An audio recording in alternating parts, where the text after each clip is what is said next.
नमस्कार मेरे प्यारे साथियों, आप सभी का हार्दिक स्वागत है एक बार फिर से अशोका द एग्जाम गुरु आपका अपना यूट्यूब चैनल।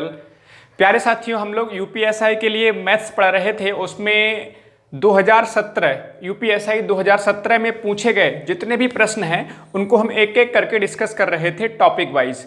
तो पिछली क्लास में हम लोग अनुपात समानुपात पढ़ रहे थे, तो आज अनुपात समानुपात की आपकी लास्ट क्लास होगी। तो प्यारे साथियों, पिछली क्लास में हम लोग जो है 30 क्वेश्चन तक डिस्कस कर चुके थे। आज की क्लास में क्वेश्चन नंबर 31 से हम लोग स्टार्ट करेंगे। तो सभी साथी जल्दी से हमारे साथ लाइव जुड़ जाओ और एक बार सभी साथी जोरदार तरीके से भाई शेयर करो, और जो भी साथी हमारे साथ जुड़ चुके हैं एक बार लाइक करो, फिर हम लोग आज की क्लास को स्टार्ट करेंगे।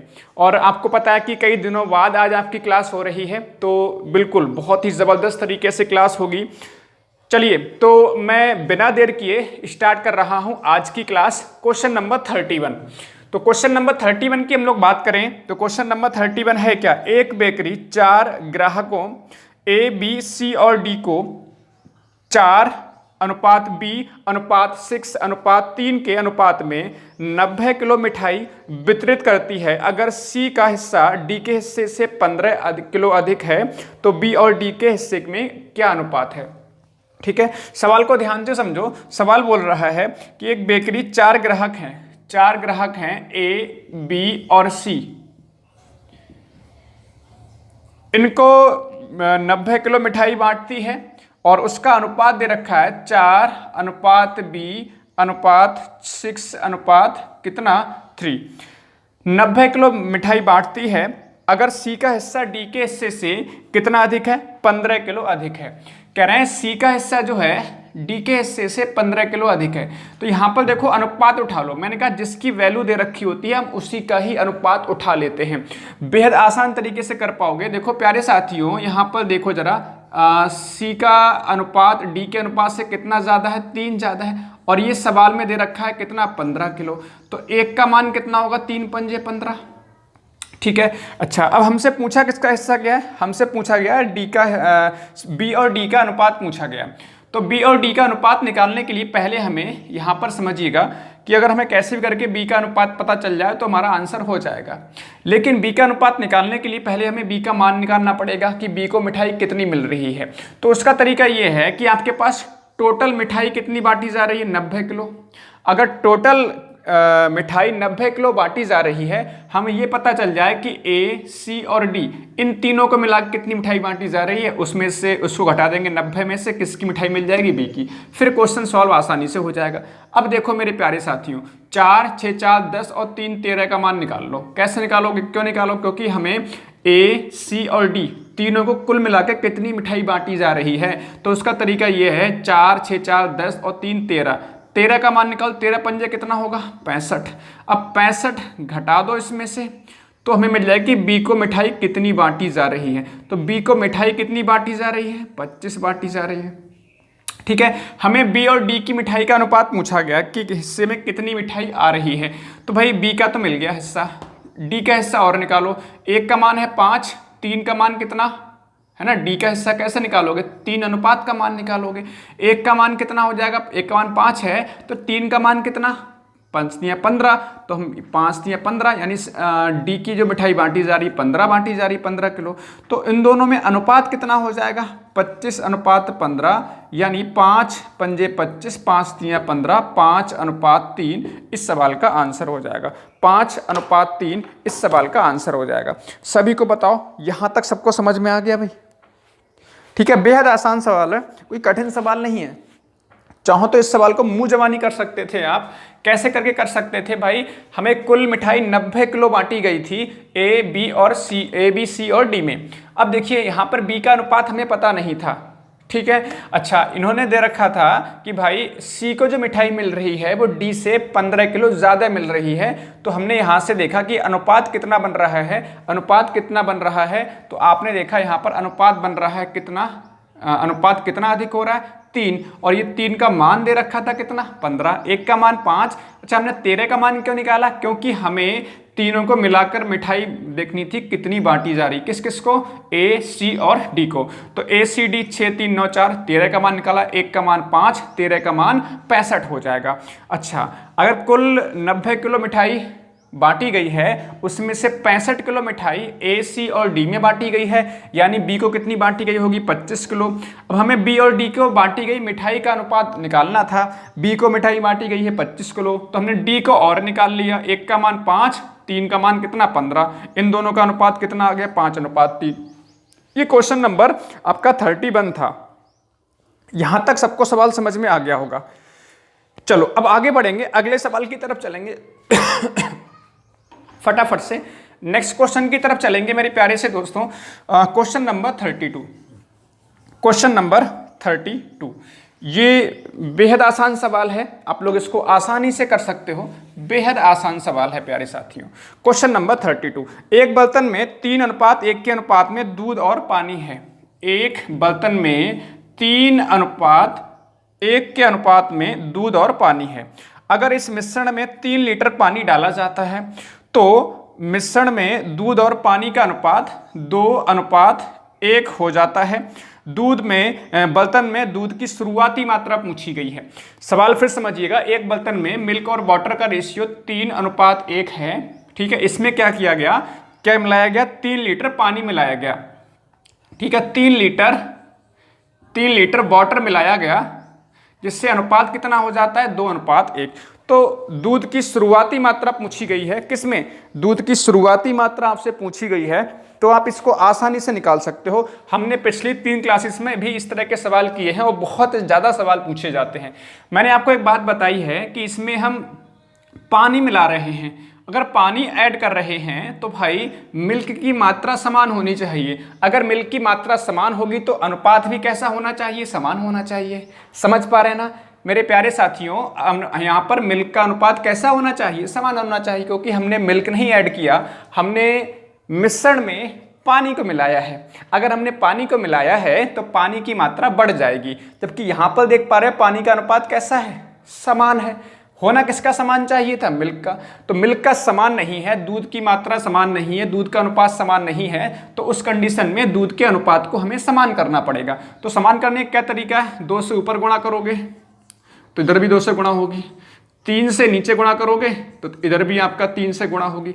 तो अब देखो 3 दूनी 6, 3 दूनी 6, अच्छा यहाँ पर कितना हो गया 2 और 3 एकम 3, तो 2 से कितना हो जा रहा है, इसकी तो आवश्यकता लिखने की हमें इधर है नहीं, तो 2 से 3 हो गया, यानी 1 बढ़ रहा है, 1 अनुपात में वृद्धि हो रही है, और दे कितना रखा है 3 लीटर, मतलब 1 इकाई रिप्रेजेंट कर रहा है 3 को। हमसे पूछी गई है दूध की शुरुआती मात्रा, तो दूध की शुरुआती मात्रा देखो ये 2 एकम 2 हो गया था, यहाँ पर आप देख सकते हो 3 दूनी 6, 3 दूनी 6, तो दूध की शुरुआती मात्रा का अनुपात कितना यहाँ पर है 6, तो 6 बराबर 6 तियाँ 18 लीटर, 18 लीटर। ये हमारे सवाल का आंसर हो गया।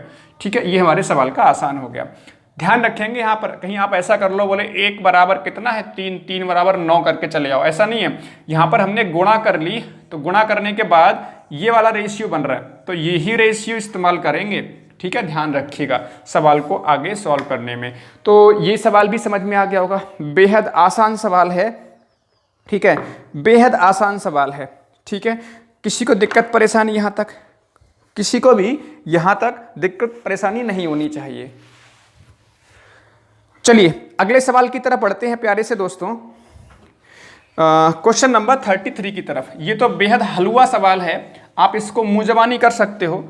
ठीक है, बेहद आसान सवाल है, इससे आसान सवाल नहीं मिल सकता। क्वेश्चन नंबर 33 है क्या, एक गांव में साक्षर लोग और निरक्षर लोगों का अनुपात। ठीक है, एक गांव है उसमें साक्षर और निरक्षर लोगों की संख्या में अनुपात दे रखा है। ठीक है, 8 अनुपात कितना 9 दे रखा है। अगर कह रहे हैं गांव में साक्षर लोगों की संख्या 256 है, तो निरक्षर लोगों की संख्या पूछी गई है। ठीक है, साक्षर का मतलब एजुकेटेड और अनएजुकेटेड, बात समझ में आ रही है।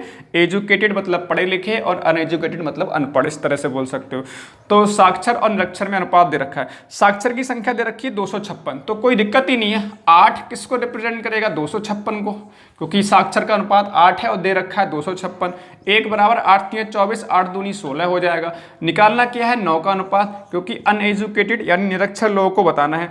तो 9 बराबर कितना हो जाएगा 32 इंटू 9, 9 दूनी 18, 9 3 27 और 1 28। ऑप्शन नंबर कौन सा सही हो गया डी। कितना आसान सवाल है, कितना आसान सवाल है। सीखो मगर प्यार से, ठीक है, सीखो मगर प्यार से। अगर प्यार से सीखोगे तो आपको हर एक बात समझ में आएगी। अगर प्रेशर लेके सीखोगे, है ना, अगर आप ऐसे करके सीखो कि हाँ भैया मजबूरी है पढ़ने की हमारी, तब तो कुछ नहीं सीख पाओगे। थोड़ा सा आपको इंटरेस्ट लेना पड़ेगा। चलो अगले सवाल पे चलते हैं फटाफट से। क्वेश्चन नंबर 34 बेहतरीन सवाल है। क्वेश्चन नंबर 34, आप लोग कॉपी पेन को लेके बैठा करो प्यारे साथियों, तभी तो आप क्वेश्चन सॉल्व कर पाओगे, है ना। क्वेश्चन नंबर 34 को हम लोग देखते हैं। ये देखते हुए कि ए बी और सी गैर शून्य वास्तविक संख्याएं हैं। गैर शून्य का मतलब शून्य नहीं है। ए और ए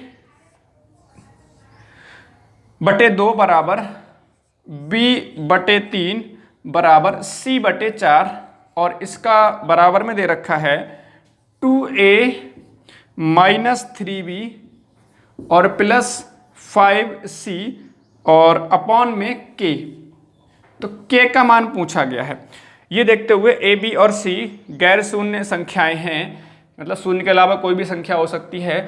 और यहाँ पर a बटे 2 बराबर b बटे 2 बराबर c बटे 4 इज इक्वल टू दे रखा है 2a minus 3b plus 5c upon k। तो इसमें k का मान, ये तो बेहद आसान सवाल है। अगर मान लीजिए इसको थोड़ी देर के लिए छिपा लो, इसको थोड़ी देर के लिए छिपा लो, तो एक बार बताओ a का मान कितना मानोगे आप। a का मान 2 मानोगे, b का मान 3 मानोगे, c का मान 4 मानोगे। समझ में बात आ रही है। अच्छा, अगर हम a का मान 2 मानेंगे तो नीचे 2 आपका ऊपर 2 माना जाएगा, 3 मानेंगे तो ये भी 3 माना जाएगा, 4 मानेंगे तो ये भी c कितना 4 कहलाएगा। ऐसे ही अगर हम यहाँ पे ए बी सी का मान रख दें, मतलब आपका ए बी सी का मान रखोगे यहाँ पर, तो देखो 2 गुणे 2 माइनस 3 गुणे बी कितना है 3 और 5 गुणे सी कितना देखो 4, ए 2 मान लो, बी 3, सी 4 मान लो। तो यहाँ पर अपॉन में के ऐसे करके बनेगा। तो 2 दूनी 4, 3 तिया 9 और 5 चौक 20। तो 4 माइनस 9 प्लस 5 चौक 20 अपॉन में कितना के। तो कितना हो जाएगा 20 11 4 15, सॉरी 20 4 24, यानी 24 में से 9 घटेगा, कितना बचेगा, है ना 15 बचेगा 15। तो k का मान कितना कहलाएगा, k का मान 15 कहलाएगा। किसी को डाउट, किसी को डाउट। बेहद आसान सवाल है आपका ये। k का मान 15 कहलाएगा, बेहद आसान सी बात। क्योंकि अगर यहाँ पर 2 रखोगे, ये 2 है तो ये 2, ये 3 है तो ये भी 3, ये 4 है तो ये भी 4, अगर ये 15 है तो ये भी 15 माना जाएगा, ये 15 है तो ये भी 15 माना जाएगा। तो हमने ए बी सी का मान यहाँ पे रख दिया, ये 15 आ रहा है, 15 बटे के आ रहा है, यानी कि यहाँ पे कितना होना चाहिए 15 होना चाहिए। तो बिल्कुल आसान सवाल था ये, ठीक है। तो इस तरह के सवाल कई पूछे गए एग्जाम में, जिनमें कुछ वैल्यू पूछी गई है, अनुपात में कुछ मान दे रखा था इस तरह से, पिछली क्लासेस में हमने करे भी हैं। तो यहाँ तक सबको समझ में आ रहा है। एक सेकंड रुकिएगा।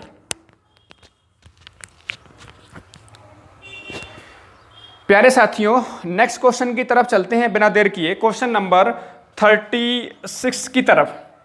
क्वेश्चन नंबर 36 हम लोग जल्दी से कर लेते हैं। थोड़ा सा स्पीडली क्वेश्चंस को सॉल्व करने का प्रयास कर रहा हूं, क्योंकि मान के चल रहा हूं कि हम लोग प्रीवियस ईयर्स क्वेश्चन लगा रहे हैं, तो आपको थोड़ा बहुत तो आता होगा। चलिए, बाकी अगर किसी को बिल्कुल बेसिक से पढ़ना है अनुपात समानुपात, तो आप प्लेलिस्ट पे जाओ, अपने चैनल पे, अपना यूट्यूब चैनल है उस पे जाओगे, प्लेलिस्ट में जाओगे तो वहाँ पर यूपीएससी 2021 गणित लिखा होगा, मैथ्स लिखा होगा, तो वहाँ पर पूरी प्लेलिस्ट बनी हुई है, उसमें जाके हर एक टॉपिक को पढ़ सकते हैं। तो क्वेश्चन नंबर हम लोग 36 की बात करें तो ए और बी के पास 3 अनुपात 5 के अनुपात में चॉकलेट हैं। ए और बी के पास 3 अनुपात 5 के अनुपात में चॉकलेट हैं। ए को बी से 8 अधिक चॉकलेट मिलते हैं तो 4 अनुपात 5 हो जाता है। यानी कि अगर ए को बी से 8 चॉकलेट ज़्यादा दे दी जाएं तो अनुपात कितना हो जाता है, 4 अनुपात 5 हो जाता है। तो ए और बी के पास शुरू में कितनी चॉकलेट थी, तो बेहद आसान, यहाँ पर अनुपात में वृद्धि हो रही है 1 की, और सवाल में दे रखा है कितना 8। थोड़ा सा कन्फ्यूजन हो सकता है आपको, लेकिन सवाल ये ऐसे ही करके होगा, ठीक है। यहाँ पर 1 की वृद्धि हो रही है अनुपात में, वहाँ पर दे रहे हैं कि 8 चॉकलेट अधिक मिलते हैं तो अनुपात इतना हो। देखो अगर ए को चॉकलेट 8 चॉकलेट अधिक मिलते हैं तो अनुपात इतना हो जाता है, ठीक है। तो 1 बराबर 8 हो गया। हमें निकालना है शुरुआती मात्रा, तो 1 का मान 8, तो 3 का मान 8 3 24 और 5 का मान 8 पंजे 40। तो 24 और 40 कौन सा ऑप्शन ठीक हो रहा है इसमें? ऑप्शन नंबर बी यहाँ पर ठीक हो जा रहा है। ऑप्शन नंबर बी यहाँ पर ठीक हो जा रहा है। बेहद आसान सवाल है। यहाँ तक सबको सवाल समझ में आ रहे होंगे, किसी भी साथी को दिक्कत नहीं होनी चाहिए, ठीक है। किसी भी साथी को यहाँ तक दिक्कत नहीं होनी चाहिए। चलिए अगले सवाल पे चलते हैं फटाफट से। अगले सवाल पे, अगला सवाल कौन सा है? Question number 37। क्वेश्चन नंबर 37 की प्यारे साथियों बात करें, एक बर्तन में दूध और पानी का अनुपात, मिल्क और वाटर का अनुपात 12:11 है। यदि मिश्रण में 28 लीटर पानी मिलाया जाता है तो दूध और पानी का अनुपात 2:3 हो जाता है। नए मिश्रण में पानी की मात्रा। अब इस बार देखो नए मिश्रण में पानी की मात्रा पूछी गई है। अभी हमने दूध और पानी का 2-3 सवाल पहले शायद किया होगा, मतलब आज ही हमने एक सवाल और किया था, बिल्कुल सेम कुछ उसी तरह का सवाल है। 28 लीटर पानी मिलाया गया। देखो पहले मिल्क और वाटर का रेशियो था 12:11 था। फिर हमने क्या किया? 28 लीटर पानी मिलाया। क्या मिलाया?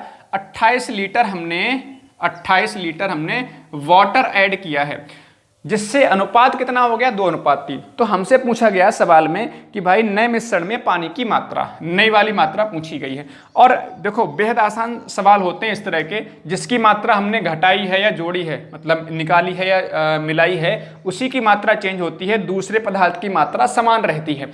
यानी कि अगर हमने इसमें पानी मिलाया है तो पानी की मात्रा बढ़नी चाहिए थी। पहली बात तो ये, पानी का अनुपात भी बढ़ना चाहिए था, वो भी नहीं बढ़ रहा। दूसरी बात यह है कि मिल्क की मात्रा भी कैसी होनी चाहिए? तो समान होनी चाहिए थी, क्योंकि मिल्क की मात्रा जितनी पहले है उतनी ही अब रहेगी वाटर मिलाने के बाद भी।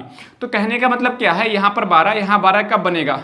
यहाँ पर 6 से गुणा कर दो तो यहाँ पर 6 से गुणा हो जाएगी, बाकी अनुपात ऊपर 1 से गुणा करो या ना करो।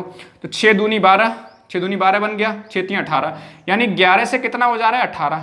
समझ पा रहे हैं? 11 से कितना? देखो 6 3 18 हो गया, 11 से कितना हो जा रहा है? 18, यानी 7 बढ़ रहा है, यानी कि 7 वृद्धि हो रही है अनुपात में। अगर 7 अनुपात में वृद्धि हो रही है और दे कितना रखा है सवाल में? 28, तो 1 बराबर कितना होगा? 4। 1 बराबर 4, तो नई मात्रा पूछी गई है किसकी? पानी की। 6 3 18, तो 18 चौक कितना होगा? 72।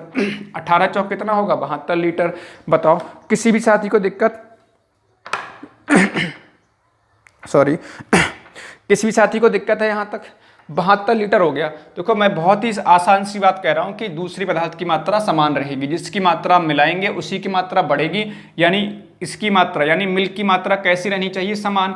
6 दूनी 12, तो 6 दूनी 12 यहाँ पर हो गया, ठीक है, हमने 6 से गुणा करके। अब 11 यहाँ पर 6 3 18 हो रहा है, तो 11 से 18 हो गया, यानी 7 इकाई पानी मिलाया गया। और सवाल में कह रहे हैं 28 लीटर पानी मिलाया गया, यानी 7 बराबर 28, 1 बराबर 4, और नई मात्रा पूछी गई है पानी की 6 3 18, यानी 18 अनुपात निकालना है। 1:4 है, तो 18 अनुपात कितना होगा? 72।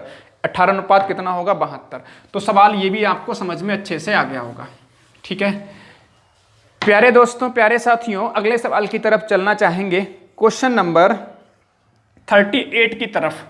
क्वेश्चन नंबर 38 की तरफ आप लोग बस पढ़ते रहो अच्छे से। हम पढ़ाने का पूरा प्रयास कर रहे हैं, अपनी तरफ से जो कर सकते हैं वो कर रहे हैं, चाहे कितनी भी हमें मेहनत करनी पड़ रही है इसके लिए। और आप लोग जानते हैं कि भाई ऑफलाइन क्लासेस में जाके केवल पढ़ाना होता है, पढ़ा के चले आते हैं, लेकिन ऑनलाइन में आपको नेट की व्यवस्था भी करनी पड़ती है, और आपको वीडियोस को देखना पड़ता है कि अपलोडेड हुई हैं नहीं हुई हैं, थंबनेल बनाना पड़ता है, क्वेश्चंस तैयार करने पड़ते हैं, और भी बहुत सारी चीज़ें होती हैं जो करनी पड़ती हैं। तो आपका जो 2-3 समय लगता है, ठीक है, जब ऑफलाइन क्लासेस की तुलना में एक क्लास पढ़ाने में। चलो तो आप लोग बस पढ़ते रहो, यही हमारे लिए बहुत है। Question number 38। क्वेश्चन नंबर 38 क्या है? ए और सी की मासिक बचत के बीच अनुपात 3:5, ए और बी के बीच अनुपात 2:3 है। सी की मासिक बचत 4500 रुपये है। ए और बी का बचत का योग पूछा गया है। सवाल को फिर समझिएगा, मासिक बचत दे रखी है, ए और सी की मासिक बचत के बीच में अनुपात कितना है? 3:5 है, जबकि ए और बी की मासिक बचत में अनुपात 2:3 है। हमें दे रखा है, कह रहे हैं सी की मासिक बचत 4500 रुपये है। सी की मासिक बचत 4500 रुपये है, तो ए और बी की मासिक बचत के बीच में योगफल पूछा गया है, योगफल पूछा गया है। तो बेहद आसान सवाल है। मैंने हमेशा बोला है कि हमें क्या देखना होता है, हमें देखना होता है कि जिसका मान दे रखा होता है उसी का अनुपात पहले देखते हैं और इक्वल कर देते हैं। लेकिन दिक्कत यह है कि हमें अब इस बार अलग अलग अनुपात का जोड़े में अनुपात दे रखा है, तो पहले हमें इकट्ठा अनुपात निकालना पड़ेगा। हमने पिछली क्लासेस में सीखा भी है। अच्छा, तो कैसे करोगे? देखो यहाँ पे दिक्कत ये है कि मैंने आपको बताया था, अगर अनुपात का पेयर में अनुपात दे रखा होता है तो जिससे एंड होता है उसी से शुरुआत होती है। मतलब यहाँ पर सी, तो यहाँ पर भी सी होना चाहिए था, नहीं बन पा रहा, लेकिन इसमें सी है ही नहीं। तो एक काम कर लेते हैं प्यारे साथियों, हम थोड़ा आसान कर लेंगे इसको। देखो जरा, मैं इसको मिटा दूं आपको। देखो क्या दे रखा था, सॉरी, हमें दे रखा था, हमें यहाँ पे दे रखा था ए अनुपात बी दे रखा था। हमें यहाँ पर ए अनुपात बी 2 अनुपात कितना दे रखा था, 2 अनुपात 3 दे रखा था, ये मतलब था। तो अब इसको कैसे करोगे? यहाँ पर एक काम कर लो, बी अनुपात ए लिख लो, इसको लिखोगे 3 अनुपात 2 लिख लोगे। अब सवाल बन जाएगा या नहीं बनेगा? देखो बी से ए से सी, समझ में आ गई बात? जिस पे एंड है उसी से शुरुआत है। हमने इसको पलट लिया, बी अनुपात ए लिख लिया, तो 3 अनुपात 2 बन जाएगा। अब इसको आप आसानी से सॉल्व कर सकते हो। क्या बताया था भाई तरीका? उल्टा एन याद है या भूल गए? बी के बाद ए आएगा, फिर सी आएगा। 3 तियां कितना? 9, फिर 3 दूनी कितना? 6, 5 दूनी कितना? 10। तो ये आपका बी, ए और सी में अनुपात बन गया। हमें सी का मान दे रखा था, यानी सी की मासिक बचत दे रखी थी 4500, यानी सी का अनुपात कितना है आपका? 10, यानी 10 बराबर कितना दे रखा है? 4500, है ना? तो 1 बराबर कितना? 450। अब हमसे पूछा गया था सवाल में, हमसे पूछा गया था ए और बी की बचत का योगफल, है ना? ए और बी की बचत का योगफल, यानी ए और बी में अनुपात, यानी बी अनुपात ए 9 अनुपात 6 है, तो इनका योगफल निकालो। 9 6 कितना? 15। तो 15 बराबर कितना होगा? 450 और गुणे 15, तो 15 0, 15 पन्ना कितना? 75 हो जाएगा। 7 15 चौका 60 और 7 67, यानी 6750 रुपये, 6750 रुपये। बताओ, क्या सवाल सबको समझ में आ गया? क्या सवाल सबको समझ में आ गया? बहुत गर्मी है भाई। क्या सवाल सबको समझ में आ गया? नहीं आया? आ गया या नहीं? जल्दी बताओ फटाफट से। ठीक है, क्वेश्चन नंबर 38 हम लोग इस समय ये कर रहे हैं, तो किसी को दिक्कत नहीं होनी चाहिए वैसे यहाँ तक। बस इसमें अनुपात का जो दे रखा है पेयर में अनुपात, एक अनुपात को हमें ए अनुपात बी दे रखा था, उसको बी अनुपात ए करके कन्वर्ट करना पड़ा पहले। फिर हमने बी ए सी निकाल लिया। फिर हमें सी का मान दे रखा था 4500, तो सी का अनुपात बराबर कर दिया, 1 का मान निकाल लिया। हमें बी और ए का योगफल पूछा गया था, 9 6 15 का मान निकालना था। तो ऑप्शन नंबर कौन सा ठीक हो रहा है इसमें भाई? ऑप्शन नंबर ए इसमें ठीक हो रहा है। चलो, अब सवाल थोड़े से चेंज हो रहे हैं, बढ़िया सवाल है, ध्यान से सुनिएगा। इस तरह के सवाल थोड़े से अलग होते हैं, तो इनके लिए एक फार्मूला आपको याद रखना पड़ेगा। क्वेश्चन नंबर हम लोग बात कर रहे हैं किसकी? 39 की। ध्यान से सुनना, 39 सवाल है क्या? आम के रस से भरे एक बर्तन में 8 लीटर पानी, 8 लीटर निकालकर उसमें पानी भर दिया गया। इस कार्यवाही 3 बार और की जाती है। इस कार्यवाही को, या ये कार्यवाही 3 बार और की जाती है। बर्तन में बचे आम के रस की मात्रा का अनुपात कुल घोल की तुलना में 16 अनुपात 81 है। आरंभ में बर्तन में कितना आम का रस था? तो बहुत आसान तरीके से कर पाओगे। एक बात ध्यान रखनी है, सवाल का मतलब क्या समझ लो। एक आम का रस से भरा बर्तन था, उससे क्या किया गया? 8 लीटर निकाला गया, उसके स्थान पर उतना ही पानी मिला दिया गया। ठीक है, कहने का मतलब क्या है? सवाल का फॉर्मेट यही है कि जैसे आम का रस था एक बर्तन में, उससे 8 लीटर निकाला गया, उसकी जगह पे पानी मिला दिया गया उतना ही, मतलब 8 लीटर ही पानी मिला दिया गया। ये कार्यवाही 3 बार और की जाती है, जिससे क्या होता है? आम के रस और पानी की कुल मात्रा, जो घोल की कुल मात्रा थी, उसमें अनुपात 16 अनुपात 81 हो जाता है। बात समझ में आ रही है? घोल का कुल अनुपात 81 है यहाँ पर। चलो, तो कैसे करोगे? हो क्या रहा है? देखो, रिमेनिंग मात्रा कैसे निकालते हैं? जैसे मान लीजिए हमने इसमें क्या किया कि पहले क्या किया, 8 लीटर आपने घोल निकाला, सॉरी जो क्या था उसका, आम का रस था ना, हाँ आम का रस था, 8 लीटर हमने निकाला, उसके स्थान पर पानी मिला दिया, 3 बार प्रक्रिया और करी, 4 बार प्रक्रिया हो गई। तो अभी अब मैं यहाँ पर बता रहा हूँ कि रिमेनिंग मात्रा कितनी है। जैसे अगर मुझसे ये पूछा गया होता कि आम की मात्रा कितनी रह गई 4 बार प्रोसेस करने के बाद, 4 बार ये प्रक्रिया अपनाने के बाद आम की मात्रा लास्ट में कितनी रहेगी, तो रिमेनिंग मात्रा कैसे निकालते हैं, x into 1 minus by upon x की पावर n। इसको थोड़ा सा ध्यान रखना, ये फॉर्मूला इससे आसान रहेगा। ये यहाँ पर x क्या है, टोटल मात्रा, x क्या है टोटल मात्रा, और बाई क्या है, निकाली गई मात्रा, बाई क्या है, निकाली गई मात्रा। तो रिमेनिंग मात्रा निकालो, देखो रिमेनिंग और ये x टोटल मात्रा, 1 माइनस बाई का मतलब 8 लीटर निकाली जा रही है और 8 लीटर मिलाया जा रहा है पानी, तो x हमारे पास पता नहीं है और उसकी पावर में 4 है, क्योंकि 4 बार प्रक्रिया दोहराई गई है। पहली बार प्रक्रिया की गई, फिर 3 बार और की गई, तो 4 बार प्रक्रिया हो गई। अच्छा, अगर यहाँ पर मैं लिखूँ ऐसे करके, remaining upon x is equal to 1 minus 8 upon x की पावर 4, इसका मतलब क्या है। अच्छा, सवाल में दे रखा है, कह रहे हैं जो बचा हुआ जूस है, ठीक है, या बचा हुआ जो रस है, सवाल को ध्यान से देखोगे, बर्तन में बचे आम के रस की मात्रा का अनुपात घोल की तुलना में, ठीक है, बचा हुआ ये वाला, और घोल की जो कुल मात्रा हमने टोटल मात्रा मानी है t, मतलब t का मतलब टोटल मात्रा, यहाँ पर टोटल मात्रा हमने x से रिप्रेजेंट किया है, यानी कि यहाँ पर अनुपात हमें 16:81 दे रखा है। ये इस तरह से इन दोनों का अनुपात दे रखा है 16:81 सवाल में। टोटल 81 है ना, घोल की कुल मात्रा 81 मानी जाएगी, अनुपात 81 माना जाएगा, जबकि रिमेनिंग कितना हमारे पास 16। अब यहाँ पे सॉल्व क्वेश्चन हो जाएगा आसानी से, पावर में कितना है 4।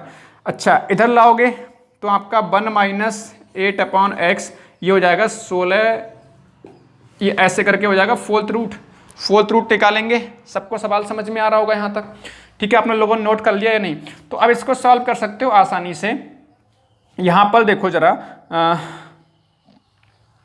कितना बचेगा, यहाँ बचेगा कितना 2, यहाँ पर बचेगा 3, यानी कि 1 माइनस 8 अपॉन एक्स बराबर 2/3 बचेगा। अच्छा, इसको सॉल्व कर लो, अगर इसको सॉल्व करो इधर लाओगे तो आपका क्या होगा, 1 माइनस 2/3, उधर ले जाओगे तो 8 अपॉन एक्स, तो यहाँ पर आपका 3 एकम 3, 2 घटेगा 1/3 बराबर 8/x, यानी कि यहाँ से आप सॉल्व कर सकते हो क्वेश्चन को। तो x बराबर 8 तियाँ कितना 24, 8 बराबर x बराबर 8 तियाँ कितना 24। बताओ, सवाल समझ में आ गया। बहुत गर्मी है भाई आज। तो x बराबर कितना हो गया 24, ठीक है, फैन चला नहीं सकते वरना आपको आवाज़ नहीं आएगी। चलो कोई नहीं, सबको सवाल समझ में आया नहीं आया, बस ध्यान रखना है। एक बार फिर से मैं एक्सप्लेन कर रहा हूँ सवाल को कि था क्या, हमारे पास एक आम का रस था, उसमें से क्या किया गया, 8 लीटर रस निकाला, उसके स्थान पर हमने पानी मिला दिया। ये प्रक्रिया 3 बार और करी गई है। तो कह रहे हैं लास्ट में जब प्रक्रिया कर ली जाती है चारों बार, चार बार प्रक्रिया हम लोग अप्लाई कर लेते हैं, उसके बाद आम का जो रस है और कुल घोल था उसमें अनुपात कितना है, 16:81 है। तो आपसे पूछा गया है कि कुल मात्रा कितनी थी, घोल की या रस की कुल मात्रा कितनी थी बर्तन में। तो कैसे करके निकालोगे भाई, छोटा सा ये फॉर्मूला आपको याद रखना है, ट्रिक बोल सकते हैं। रिमेनिंग मात्रा बराबर कुल मात्रा 1 माइनस निकाली गई मात्रा अपॉन कुल मात्रा की पावर में प्रक्रिया कितनी बार करी गई है, वो यहाँ पे आ जाता है। तो 8 लीटर निकाला गया, x पता नहीं, टोटल मात्रा पता नहीं थी, ठीक है, यहाँ पर सुनना। अच्छा, यहाँ पर कितनी बार प्रक्रिया हो रही है, 4 बार, ये लिख दिया। अच्छा, यहाँ पर हम देखें तो रिमेनिंग और उसमें अनुपात दे रखा था, रिमेनिंग और टोटल में, तो रिमेनिंग और टोटल हमने x इधर लेकर आ गया, तो ये अनुपात बन गया रिमेनिंग और टोटल का, ठीक है। तो 16 अनुपात कितना 81, ठीक है। x का मान हमसे पूछा गया था, बाकी हमने आगे क्वेश्चन को सॉल्व कर लिया है। अभी एक और सवाल है इस तरह का, आपको उसमें सीखने को मिलेगा। चलो क्वेश्चन नंबर एक और करते हैं, क्वेश्चन नंबर 41 इसी तरह का सवाल है। पहले 40 कर लेते हैं, 41 थोड़ा सा चेंज सवाल है, 41 भी आसान सवाल है। चलो पहले क्वेश्चन नंबर 40 कर लेते हैं, ठीक है, पहले क्वेश्चन नंबर 40 कर लेते हैं। क्वेश्चन नंबर 40 है क्या,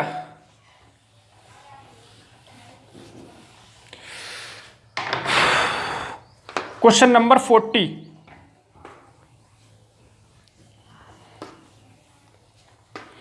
क्वेश्चन नंबर 40 देखिएगा, एक बर्तन में 36 रेशियो x के अनुपात में मिल्क और वाटर है। अगर पानी की x मात्रा मिलाई जाती है, पानी की x मात्रा मिलाई जाती है तो अनुपात 9:4 हो जाता है। तो x का मान पूछा गया है। तो बेहद आसान सवाल है। सवाल क्या है, देखो एक कोई मिल्क और वाटर का रेशियो दे रखा है 36:x। इसमें पानी कितना मिला, जितना अनुपात यहाँ पर है ना वाटर का, उतना ही पानी यानी x लीटर पानी मिलाया गया, x पानी मिलाया गया, जिससे अनुपात कितना हो जाता है 9:4। तो मैंने आपको एक बात बताई है प्यारे से दोस्तों कि अगर हमें वाटर ऐड किया गया है तो भाई पानी की मात्रा समान होनी चाहिए थी। अगर पानी की मात्रा समान होनी चाहिए तो 4 से गुणा करनी पड़ेगी। यहाँ पे 9 चौक 36, 4 से यहाँ गुणा करनी पड़ेगी। नहीं बात समझ में आ रही? बिल्कुल आ रही होगी। अब यहाँ पर x है, यहाँ 16 है, यहाँ इधर x है, यहाँ पे ये तो इक्वल हो गई, इसमें कोई दिक्कत ही नहीं है। यहाँ पर x पहले अनुपात था पानी का, फिर कितना हो गया 16, यानी कितना बड़ा है तो क्या करोगे 16 माइनस x निकालोगे। नहीं, मैं पूछूं कितने अनुपात में वृद्धि हुई है पानी के, तो भाई x से 16 हो गया, तो 16 माइनस x यानी 16 माइनस x बड़ा है, और 16 माइनस x बड़ा है अनुपात में, और इस सवाल में कितना दे रखा है x, कह रहा है x मिलाया गया तो x, तो ये बराबर हो जाएगा x के। तो यहाँ पर इधर को ले जाओगे तो 2x, यानी 2x बराबर कितना 16, तो x बराबर कितना हो जाएगा 8 लीटर। तो बस कंफ्यूज करने के लिए आपको थोड़ा सा x का मान यहाँ पर x दिया गया है, वरना कोई सवाल कठिन नहीं है। बस यहाँ फिर समझ लो सवाल को कि हमें मिल्क और वाटर का रेशियो दे रखा है 36:x। हुआ क्या, इसमें हमने x पानी में लाया, जिससे अनुपात कितना हो गया था 9:4 हो गया था। अब मैंने बोला कि x पानी मिलाया है तो यानी कि दूध की मात्रा कैसी होनी चाहिए, समान होनी चाहिए। तो समान हमने कर ली थी नहीं, 4 से गुणा करके 9 चौक 36, 4 से गुणा यहाँ पर भी होगी। बात समझ में आ रही है? अब मेरे प्यारे साथियों x पहले अनुपात था पानी का, फिर 4 चौक कितना हो गया 16 हो गया। तो यहाँ पर देखो कितना बड़ा है, तो 16 माइनस x बड़ा है, यानी इसमें से घटाओगे इसको। बेहद आसान सी बात है, समझ में आ रही बात नहीं? जैसे मान लो 2 से अनुपात 3 हो जा रहा है, तो कैसे निकालो कितना बड़ा है, 3 में से 2 घटाओगे, 3 माइनस 2 यानी 1। ऐसे ही यहाँ पर x से 16 हो गया, यानी 16 माइनस x बड़ा है, ठीक है। और सवाल में कितना मिलाया गया है भाई, x मिलाया गया है, 16 माइनस x बराबर x, तो x उधर ले जाओगे 2x, तो 2x बराबर 16, x बराबर 8। तो ये हमारा सवाल हो गया। तो ये क्वेश्चन कौन सा था, ये क्वेश्चन हमारा क्वेश्चन नंबर 40 था, ठीक है। किसी को दिक्कत परेशानी तो नहीं यहाँ तक? क्वेश्चन नंबर कौन सा था, ये क्वेश्चन नंबर हमारा 40 था, ठीक है। क्वेश्चन नंबर हमारा ये 40 था। चलो अब नेक्स्ट क्वेश्चन पे चलते हैं फटाफट से, क्वेश्चन नंबर 41 की तरफ। और 41 जो हमने अभी क्वेश्चन नंबर 39 किया था उसी तरह का ही सवाल है। अब देखो आप इसको समझ जाओगे, आसानी से कर जाओगे। 41, एक बोतल में 40 लीटर शुद्ध शराब है, ठीक है। 40 लीटर आपकी एक बर्तन में शुद्ध शराब है, जिसमें 25% निकाल ली जाती है और फिर उसे पानी की ही उतनी मात्रा के साथ बदल दिया जाता है। पानी की उतनी ही मात्रा मतलब 25% निकालेगी। 25% का मतलब हो गया 1/4, यानी कि 4 × 40, मतलब 10 लीटर शराब निकाली गई। सवाल को समझिएगा फिर से, सवाल मैंने पूरा पढ़ा नहीं है, फिर से पढ़ लेते हैं। एक बोतल में 40 लीटर शुद्ध शराब है, 25% निकाल ली जाती है, उतनी ही मात्रा में पानी मिला दिया जाता है। इस प्रक्रिया को एक बार फिर से दोहराया जाता है तो अंतिम मिश्रण में शराब का कितना प्रतिशत है, अंतिम मिश्रण में शराब का कितना प्रतिशत है। तो यहाँ पर समझो 40 लीटर में से अगर 25% का मतलब 1/4 निकाला गया होगा, यानी 10 लीटर शराब निकाली गई होगी। तो इस प्रक्रिया को एक बार और दोहराया गया, यानी प्रक्रिया 2 बार हुई है कुल मिला के। तो रिमेनिंग बताया था, रिमेनिंग भूल गए, रिमेनिंग बराबर x1 माइनस y/x की पावर में n। तो रिमेनिंग हमें निकालना है कितनी रह गई, क्योंकि शराब कितनी रह गई, लास्ट में शराब कितनी रह गई, परसेंटेज हम बाद में निकाल लेंगे, पहले देखें कितनी मात्रा रह गई 40 में से। स्टार्टिंग में 40 लीटर शराब थी कुल मिला के, अब देखेंगे लास्ट में कितनी रह गई। तो यहाँ पर अच्छा कुल मात्रा कितनी है 40 सवाल में दे रखी है, 1 माइनस 10 निकाली जा रही है और 40 कुल मात्रा है। प्रक्रिया 2 बार करी गई है, तो 4 एकम 4 में से घटेगा 3/4, यानी 40 × 3/4 और गुणे कितना 3/4, 4 ढाई 40, 2 पंजे 10 और 2 दूनी 4, यानी कि 5 तियाँ 15 तियाँ 45/2 लीटर। यानी कि अगर बात कहूँ लगभग 22.5 लीटर मात्रा बची किसकी, शराब की। स्टार्टिंग में कितनी थी 40, जब हमने 10 लीटर निकाला उसके स्थान पे पानी मिला दिया, 10 लीटर पानी मिला दिया होगा। 10 लीटर शराब निकाली होगी तो 10 लीटर ही पानी हमने मिलाया होगा। फिर एक बार प्रक्रिया ये और दोहराई गई है, तो कुल मिलाकर 2 बार प्रक्रिया की गई थी बस। तो यहाँ पे आपको समझ में आएगा कितनी मात्रा रह गई। तो ये कह रहे हैं कितनी मात्रा रह गई, लेकिन इसको परसेंटेज में निकालना है। तो परसेंटेज में निकालने के लिए प्यारे साथियों आसानी से कर लोगे कि भाई 45/2 रह गई है, इसको परसेंटेज में निकालना है। कितने में से रह गई है भाई, 40 में से, तो 40 अपॉन में आ जाएगा और गुणे कितना होगा 100 होगा। 20 दूनी 40 और 20 पंजे 100, कैंसिल तो होगा नहीं, 45 पंजे 225 और अपॉन कितना 4, 4 पंजे 20 और 4 छंग 24, 4 दूनी 8 और 4 पंजे 20, मतलब 56.25% इसका आंसर होगा। 56.25% इसका आंसर होगा। चेक करो, हाँ इसमें लगभग में कितना पूछा गया है, तो ऑप्शन नंबर बी इसमें ठीक हो जाएगा। लगभग में पूछा गया है तो 56% आंसर इसका ठीक हो जाएगा। किसी को डाउट नहीं होना चाहिए। बस इसमें रिमेनिंग मात्रा कितनी आई, 45/2 आई। हमने पूछा गया था कि कितने परसेंट रह गई है, यही तो पूछा है ना कि कितने परसेंट अंतिम मिश्रण में कितने परसेंट मात्रा मौजूद है किसकी, शराब की। तो कैसे करके निकालोगे परसेंटेज में, इतनी मात्रा रह गई है, कितने में से रह गई है भाई, 40 में से। और देखो मिश्रण तो 40 ही रहेगा। 10 लीटर निकाला, 10 लीटर पानी में डाल दिया, फिर 10 लीटर निकाला हमने, फिर 10 लीटर पानी मिला दिया, तो मात्रा तो 40 का 40 ही रहेगी, मात्रा में कोई चेंज नहीं होगा। जो कुल मात्रा है उसमें कोई चेंज नहीं होगा। तो अब 4 से भाग किया, 56.25 इसका आंसर हो गया। तो ये क्वेश्चन नंबर आपका 41 था। क्वेश्चन नंबर आपका ये 41 था। ठीक है, चलो अब एक और सवाल करते हैं, क्वेश्चन नंबर 42। क्वेश्चन नंबर 42 जल्दी से आप लोग इसको ट्राई करो। क्वेश्चन नंबर 42 सब लोग जल्दी से ट्राई करो क्वेश्चन नंबर 42 को। क्वेश्चन नंबर 42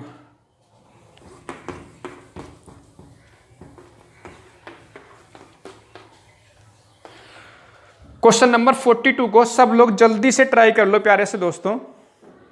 क्वेश्चन नंबर 42 है क्या, 5 व्यक्ति A B C D E की आयु में अनुपात दे रखा है, निम्न अनुसार है।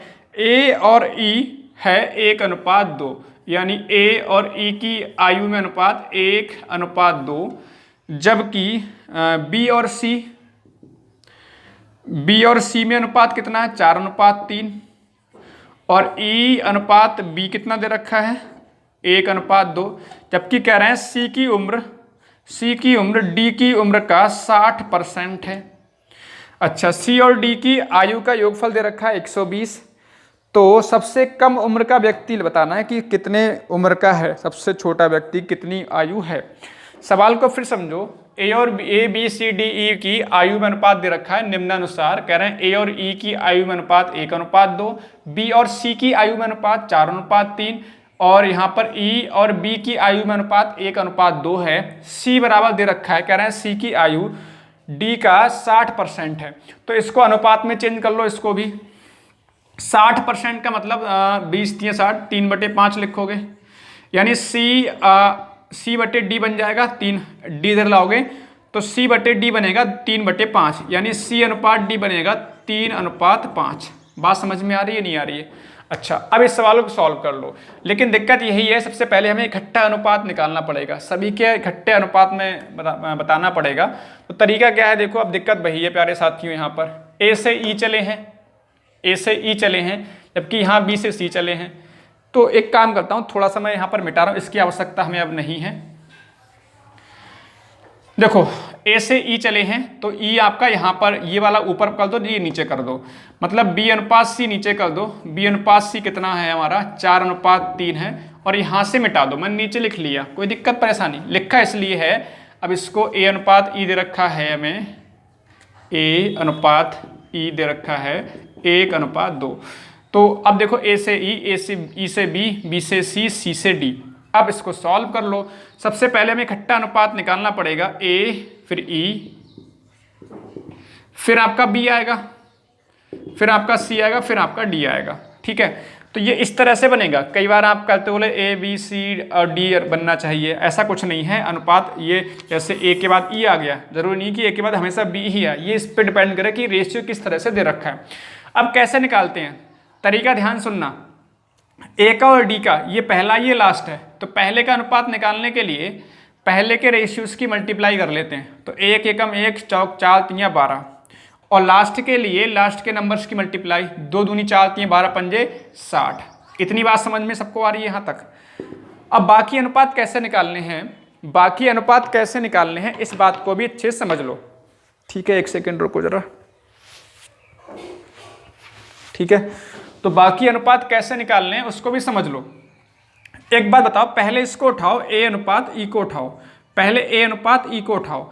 ए का अनुपात हमारे पास 12 आया, जबकि ए का अनुपात यहाँ पर कितना है 1।